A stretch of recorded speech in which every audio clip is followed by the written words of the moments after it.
Hi, this is Shambhavi. Welcome to my weekly podcast about spirituality, love, death, devotion, and waking up while living in a messy world.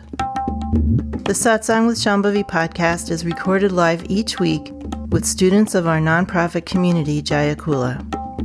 For more information and to find out about attending a satsang, visit jayakula.org. Thanks for listening. Much love to you, wherever and however you are. So this is Open Satsang, and feel free to say anything that you like or ask anything that you like. Really anything at all. Yes, do you have a suggestion? I do. I wondered if you would talk about playfulness.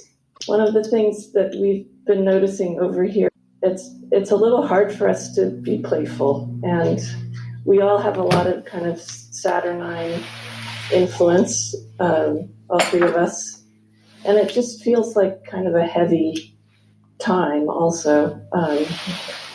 But I was just listening to this wonderful talk with Tenzin Wangyal Rinpoche, and he said this thing that really struck me, that playfulness is a result of confidence in the self, he said.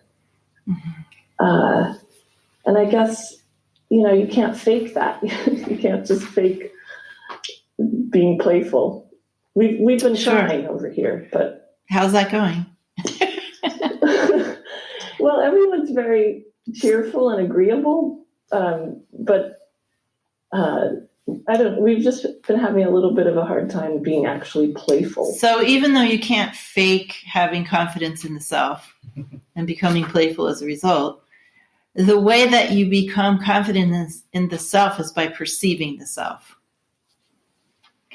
And when you perceive the self directly, meaning that subjectivity that is ubiquitous, then you also perceive it. You perceive its playfulness, and you perceive that everything is fine, and you perceive that it is your real nature. So there's no such thing as perceiving the nature of reality without recognizing that it's also what you are.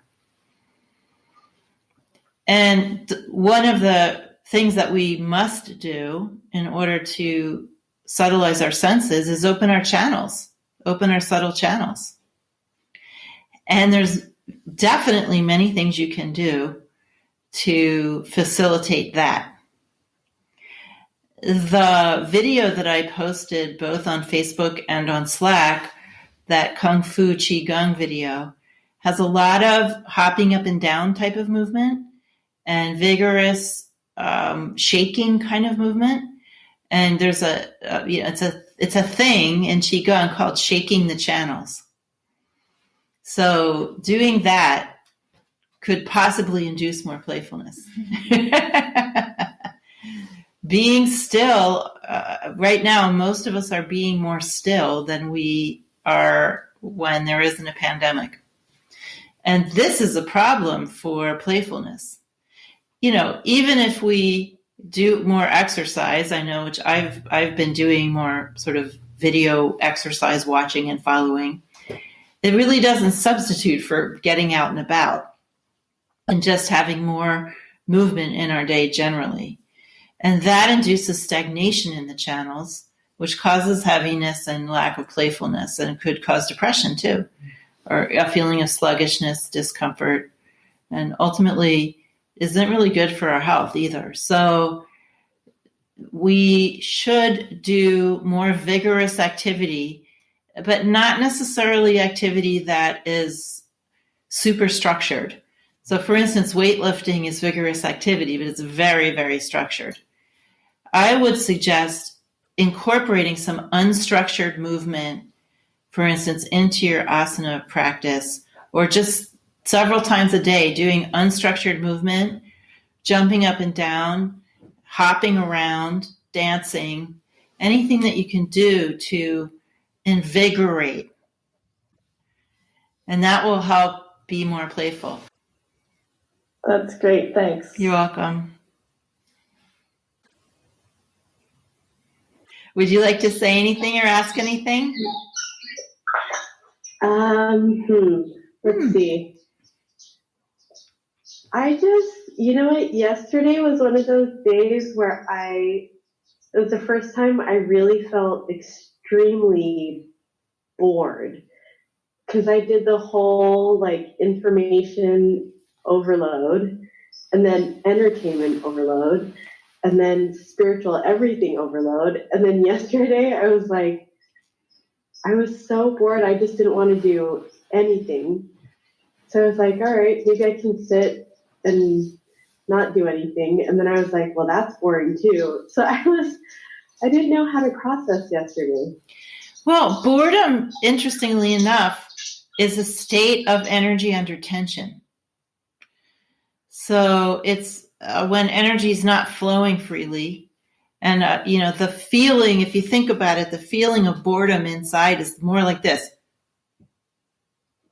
It's like this inner shaking that can't get out. So when you feel that, instead of thinking of something to do, think about doing some crazy movement. You don't have to do purposeful activity. What unstructured movement means is moving your body in a way that doesn't have any rhyme or rhythm, shaking things out, doing something unexpected with your body, and then jumping.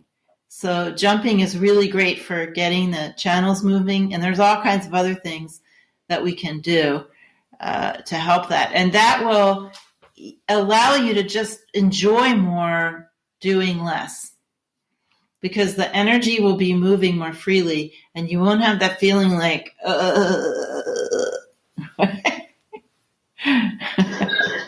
Thank you. That's exactly how it felt. Yeah. And that's probably how I sounded too. Well, for everybody, I think boredom feels the same way for everybody. It really is energy that's stuck. We think of boredom as kind of like a nothing experience, but it isn't a nothing experience. It's like a pot with a lid that's too tight and shaking inside. So we have to let the steam out of the pot. And then we can just go, ah. Also, singing is good, or just making noises really loudly, letting your breath out. There's some hatha yoga things where you just go, ha, like that. Anything we can do to let the steam out, shake up our channels, is going to make that feeling of boredom go away. And then we might even discover that we can just sit peacefully doing nothing. We should also maybe consider during this time, if we do this, why we always want to be accomplishing something. And why we think we're wasting our time if we're not accomplishing something. So if we're not making progress on something or fixing something, why do we think that we should always be doing that? Yeah, thank you. I think that's another thing too, because I see like such a proliferation of people doing things more online and offering more things. And then I'm like, wow, and then I'm like, okay, and I'm sitting here. That maybe that's a part of it too. I don't know. Yeah. Yeah. Well, I mean, it's really wonderful that people are doing that, and we have those options. But not if everyone were doing it, who would actually come together? Right? Sometimes since we moved to the Bay Area, I think to myself, there's so many spiritual teachers here. Who are the students? Is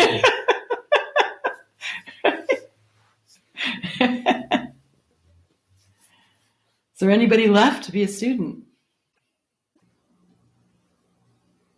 So yesterday I was feeling really, really tired, almost feeling like I was getting sick. I kept on taking my temperature every 5 minutes to see if I was had a fever.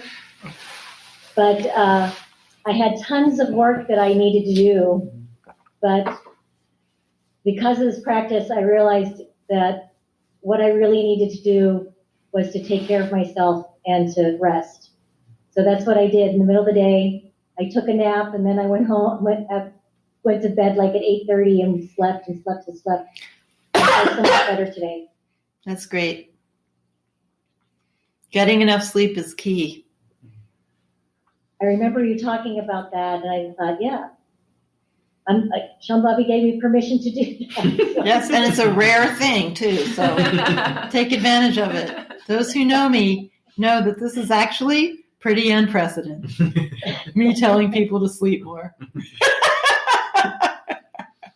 Yep. But I just want it noted. We're recording. Yes. I'm wondering if you can share a little bit about what you've learned about the nature of reality through working with fear. Well, first I learned about fear, and I learned about the difference between fear and anxiety. I learned that fear is a very alive state, full of vitality, and that's part of the reason we fear fear, is because it's just too alive for us and our sensorium to host very often. But there are people who really enjoy being afraid. That's a whole class of people who do really, really scary things because they find it thrilling. And although we may not be one of those people, if we have the opportunity to explore fear, we do discover how alive it is. It also short circuits all of our conceptual mind. It short circuits our experience of linear time. It's like entering into the big nowness. When we're experiencing fear, we're not guarding against it. We can have that experience. We also can learn that it's okay to be afraid, and it's okay to be uncomfortable. I think I was saying this morning, I was interviewed for a podcast this morning, and I was saying that in a time like this, if we're working with this situation, we're bringing this circumstance onto our path, one of the things we can learn is that it's okay to be uncomfortable. Because our fear of being uncomfortable is one of the great obstacles for us in this period of time, in this place, in this culture. Waking up requires that we host a certain amount of discomfort at different times. It requires that we experience fear at certain times. It requires that we not know what's going to happen next and experience that uncertainty. It requires that we respect our doubts. And there are all kinds of things that we're not particularly good at or that we avoid. And I've certainly learned over time of working with people that sometimes people are stopped in their spiritual practice because of very minor discomforts, very minor. For instance, we do Nadi Shodhana, which is alternate nostril breathing. And I was very surprised to learn early on teaching this practice that there were a large number of people who were afraid to suspend their breathing for any amount of time, really. You know, if they counted to 4 seconds, they started to feel anxiety because they weren't breathing. And there wasn't anything wrong with their lungs or anything like that. And I've run into quite a good number of people who have this fear, and so they can't do this very beautiful, very helpful practice because they have such a fear of not breathing, which, you know, makes them feel like they're not in control, and it brings up their fear of death. Just this very minor discomfort stops them. And there's so many examples of this. So now we're in a situation that for a lot of people is hugely uncomfortable. And it's a great time to realize that it's okay to be uncomfortable, that you can get through it, that you can host it, and that there's actually something of value here. And the same goes with fear. So it's not so much, Heather, that I learned something about the nature of reality from fear itself. It's just fear was a gateway to opening the perceptions of reality. And what I learned was that on the other side of great fear, terror, really, because I learned this through my fear of flying, which was really at one point a terror in my life. And I was the person that interviewed me this morning asked me to find something in one of my books that he could sort of refer to during the podcast. So I was flipping through some things. And I came to this place where I'd written about my fear of flying and what I had learned from it. And at the end of that passage, I said, unfortunately, I'm no longer afraid of flying. So I went from, being terribly afraid and thinking that was a huge problem and trying to medicate myself against that, to practicing with that terror and realizing it was of great value and that it was a gateway into this experience of unconditioned livingness. That was sort of what was on the other side of the portal of fear, to my fear subsiding to, almost nothing, and feeling like, oh, now I don't get to practice with that. So it was really quite a journey. So it's more like a gateway to the unconditioned, to having that experience. And there's many stories, if you read in Indian traditions and Tibetan traditions, Chinese Taoist traditions, etc., of teachers telling students to do things that will induce fear. This is an aspect of these direct realization traditions or tantric traditions. You often hear about those traditions doing sexual sadhana, but it's much, much, much more common to use fear. I used to joke around before I moved to Marin about Marin, sort of being the headquarters of Neo-Tantra, and that no one would ever come to a workshop that said, experience terror. Have better terror. That would be a total flop as a workshop. But there's many aspects of the practice and in your relationship with the teacher that are meant to induce small moments of shock or fear so that you can enter into a condition of non-concept mind and non-concept experience.